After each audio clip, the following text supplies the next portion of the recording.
بسم اللہ الرحمن الرحیم والصلاة والسلام علی رسول الکریم مبعد۔ ابھی محرم الحرام کے سلسلے میں واقعہ کربلا کا مطالعہ کرتے ہوئے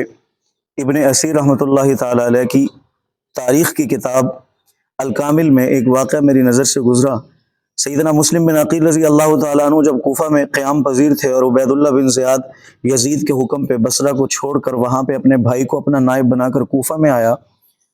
تو مسلم بن عقیل رضی اللہ تعالی عنہ مختار ثقفی کے گھر سے ہانی بن عروہ رضی اللہ تعالی عنہ کے گھر میں شفٹ ہو گئے، منتقل ہو گئے۔ عبید اللہ بن زیاد کے رفقائے سفر میں ایک شخص تھے جن کا نام تھا شریک بن الاعور، حضرت علی رضی اللہ تعالی عنہ کے محبین میں سے تھے اور جنگ صفین میں حضرت علی رضی اللہ تعالی عنہ کی صف میں کھڑے ہونے والے لوگوں میں سے تھے، اور رؤساء میں سے تھے، ایسے لوگوں میں سے تھے جو ایک لوگوں کی ایک بڑی تعداد کو متاثر کرتے ہیں، ان کو اپنا گرویدہ کرتے ہیں اور جن کی بات سنی جاتی ہے، مانی جاتی ہے۔ وہ بیمار ہو کر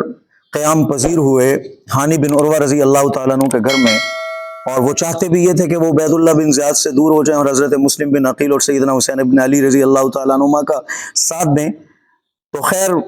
عبید اللہ بن زیاد نے پیغام بھیجا شریک بن الاعور کو، جو ہانی بن عروہ کے گھر میں قیام پذیر تھے، کہ میں آپ کی عیادت کے لیے آنا چاہتا ہوں، انی رائحۃ الیک العشیہ، کہ آج شام کے وقت میں آپ کی عیادت کے لیے آؤں گا۔ تو شریک بن الاعور کو جب پتہ چلا تو اس نے حضرت مسلم بن عقیل کو بلایا رضی اللہ تعالیٰ عنہ، وہ اسی گھر میں موجود تھے، ہانی بن عروہ بھی تھے رضی اللہ عنہ، اور کہا کہ عبید اللہ بن زیاد آ رہا ہے، وہ میری عیادت کے لیے یہاں پہ آئے گا تو آپ اس کا کام تمام کر دینا، اس کو قتل کر دینا، اس سے ہماری جان چھوٹے گی۔ یہاں پہ کوفے میں آپ کا ہولڈ کروانے میں اور آپ کے قدم جمانے میں آپ کی مدد کروں گا، اور بصرہ کے حالات بھی میں آپ کے لیے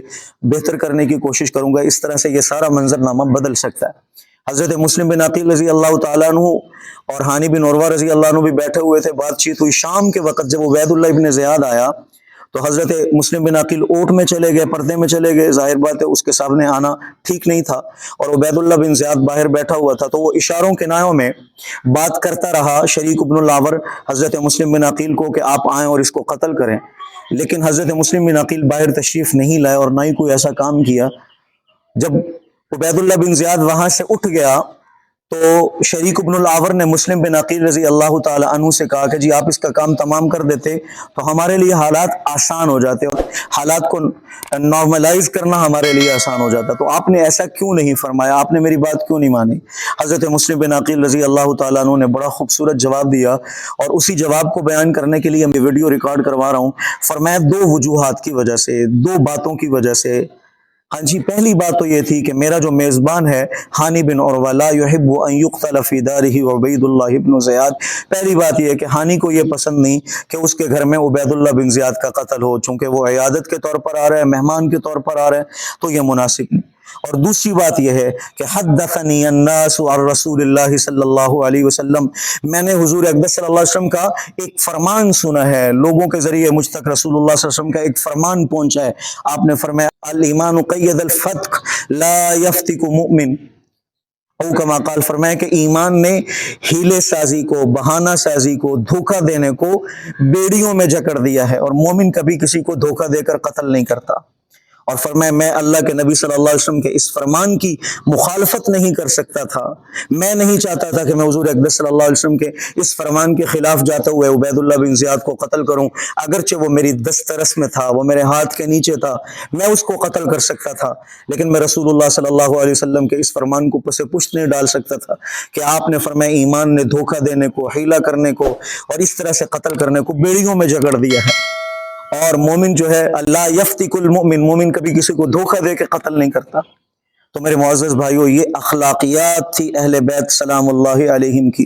رسول اللہ صلی اللہ علیہ وسلم کے گھرانے کے لوگوں کی،